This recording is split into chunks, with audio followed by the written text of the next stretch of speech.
दोस्तों, आज हम आपको सावन सोमवार के व्रत की कथा के बारे में बताएंगे। इससे पहले अगर आप हमारे चैनल पर नए हैं तो चैनल को सब्सक्राइब करें और बेल आइकन को प्रेस करें ताकि हमारी नई वीडियो आप तक पहले पहुंच सके। दोस्तों, सावन सोमवार की कथा के अनुसार अमरपुर नगर में एक धनी व्यापारी रहता था। दूर दूर तक उसका व्यापार फैला हुआ था। नगर में उस व्यापारी का सभी लोग मान सम्मान करते थे। इतना सब कुछ होने पर भी वह व्यापारी अंतर्मन से दुखी था, क्योंकि उस व्यापारी का कोई पुत्र नहीं था। दिन रात उसे एक ही चिंता सताती रहती थी, उसकी मृत्यु के बाद उसके इतने बड़े व्यापार और धन संपत्ति को कौन संभालेगा। पुत्र पाने की इच्छा से वह व्यापारी प्रति सोमवार भगवान शिव की व्रत पूजा किया करता था।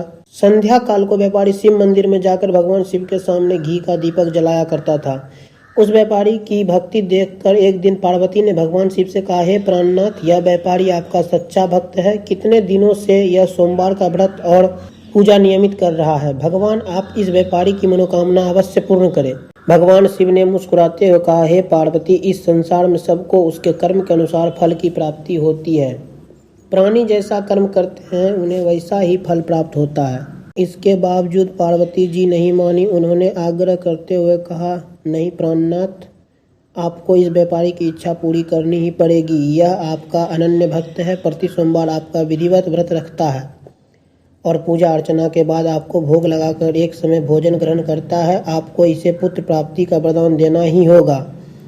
पार्वती का इतना आग्रह देखकर भगवान शिव ने कहा, तुम्हारे आग्रह पर मैं इस व्यापारी को पुत्र प्राप्ति का वरदान देता हूँ, लेकिन इसका पुत्र 16 वर्ष से अधिक जीवित नहीं रहेगा। उसी रात भगवान शिव ने स्वप्न में उस व्यापारी को दर्शन देकर उसे पुत्र प्राप्ति का वरदान दिया और उसके पुत्र के 16 वर्ष तक जीवित रहने की बात भी बताई। भगवान के वरदान से व्यापारी को खुशी तो हुई, लेकिन पुत्र की अल्पायु की चिंता ने उस खुशी को नष्ट कर दिया। व्यापारी पहले की तरह सोमवार का विधिवत व्रत करता रहा। कुछ महीने पश्चात उसके घर अति सुंदर पुत्र उत्पन्न हुआ। पुत्र जन्म से व्यापारी के घर में खुशियां भर गई। बहुत धूमधाम से पुत्र जन्म का समारोह मनाया गया। व्यापारी को पुत्र जन्म की अधिक खुशी नहीं हुई, क्योंकि उसे पुत्र की अल्प आयु के रहस्य का पता था। यह रहस्य घर में किसी को नहीं मालूम था। विद्वान ब्राह्मणों ने उस पुत्र का नाम अमर रखा।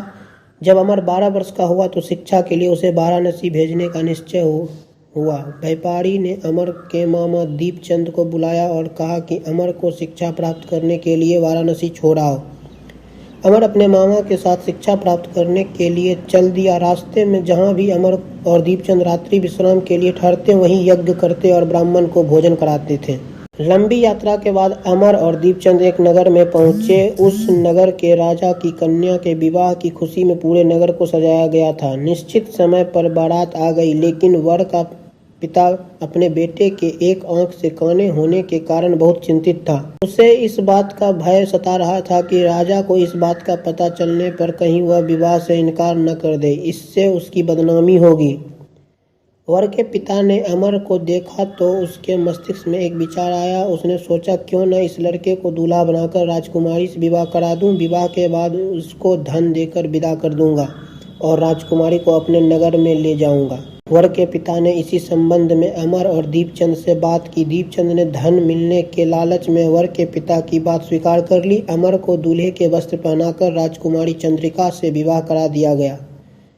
राजा ने बहुत सा धन देकर राजकुमारी को विदा किया। अमर जब लौट रहा था तो सच नहीं छिपा सका और उसने राजकुमारी की ओढ़नी पर लिख दिया, राजकुमारी चंद्रिका, तुम्हारा विवाह तो मेरे साथ हुआ था। मैं तो वाराणसी में शिक्षा प्राप्त करने जा रहा हूँ। अब तुम्हें जिस नवयुवक की पत्नी बनना पड़ेगा वह काना है। जब राजकुमारी ने अपनी ओढ़नी पर लिखा हुआ पढ़ा तो उसने काने लड़के के साथ जाने से इनकार कर दिया। राजा ने सब बातें जानकर राजकुमारी को महल में रख लिया। उधर अमर अपने मामा दीपचंद के साथ वाराणसी पहुंच गया। अमर ने गुरुकुल में पढ़ना शुरू किया। जब अमर की आयु 16 वर्ष पूरी हुई तो उसने एक यज्ञ किया। यज्ञ की समाप्ति पर ब्राह्मणों को भोजन कराया और खूब अन्न वस्त्र दान किए। रात को अमर अपने शयन कक्ष में सो गया। शिव के वरदान के अनुसार शयनावस्था में ही अमर के प्राण पखेरु उड़ गए। सूर्योदय पर मामा अमर को मृत देखकर रोने पीटने लगा। आसपास के लोग भी एकत्र होकर दुख प्रकट करने लगे। मामा के रोने विलाप करने के स्वर समीप से गुजरते हुए भगवान शिव और माता पार्वती ने भी सुने। पार्वती जी ने भगवान से कहा, प्राणनाथ, मुझसे इसके रोने के स्वर सहन नहीं हो रहे। आप इस व्यक्ति के कष्ट अवश्य दूर करें। भगवान शिव ने पार्वती जी के साथ अदृश्य रूप में समीप जाकर अमर को देखा तो पार्वती जी से बोले, पार्वती यह तो उसी व्यापारी का पुत्र है, मैंने इसे 16 वर्ष की आयु का वरदान दिया था, इसकी आयु तो पूरी हो गई। पार्वती जी ने फिर भगवान शिव से निवेदन किया, हे प्राणनाथ आप इस लड़के को जीवित करें, नहीं तो इसके माता पिता पुत्र की मृत्यु के कारण रो रो कर अपने प्राणों का त्याग कर देंगे। इस लड़के का पिता तो आपका परम भक्त है, वर्षों से सोमवार का व्रत करते हुए आपको भोग लगा रहा है। पार्वती के आग्रह करने पर भगवान शिव ने उस लड़के को जीवित होने का वरदान दिया और कुछ ही पल में वह जीवित होकर उठ बैठा। शिक्षा समाप्त करके अमर मामा के साथ अपने नगर की ओर चल दिया। दोनों चलते हुए उसी नगर में पहुंचे जहां अमर का विवाह हुआ था। उस नगर में भी अमर ने यज्ञ का आयोजन किया। समीप से गुजरते हुए नगर के राजा ने यज्ञ का आयोजन देखा। राजा ने अमर को तुरंत पहचान लिया। यज्ञ समाप्त होने पर राजा अमर और उसके मामा को महल में ले गया और कुछ दिन उन्हें महल में रखकर बहुत सा धन वस्त्र देकर राजकुमारी के साथ विदा किया। रास्ते में सुरक्षा के लिए राजा ने बहुत से सैनिकों को भी साथ भेजा। दीपचंद ने नगर में पहुंचते ही एक दूत को घर भेजकर अपने आगमन की सूचना भेजी। अपने बेटे अमर के जीवित वापस लौटने की सूचना से व्यापारी बहुत प्रसन्न हुआ।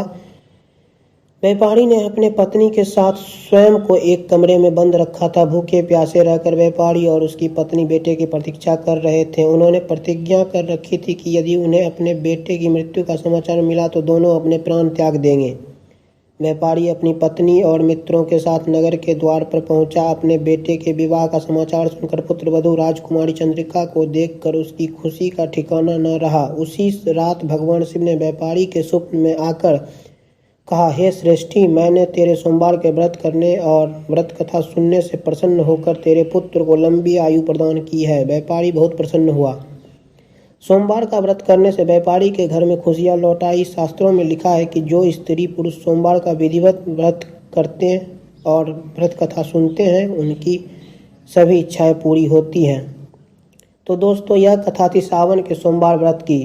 उम्मीद करते हैं फ्रेंड्स कि आप सभी को हमारा यह वीडियो पसंद आया होगा। अगर वीडियो पसंद आया हो तो चैनल को लाइक और शेयर करना ना भूलें और ऐसे ही रोचक जानकारी प्राप्त करने के लिए आप हमारे चैनल को सब्सक्राइब जरूर करें।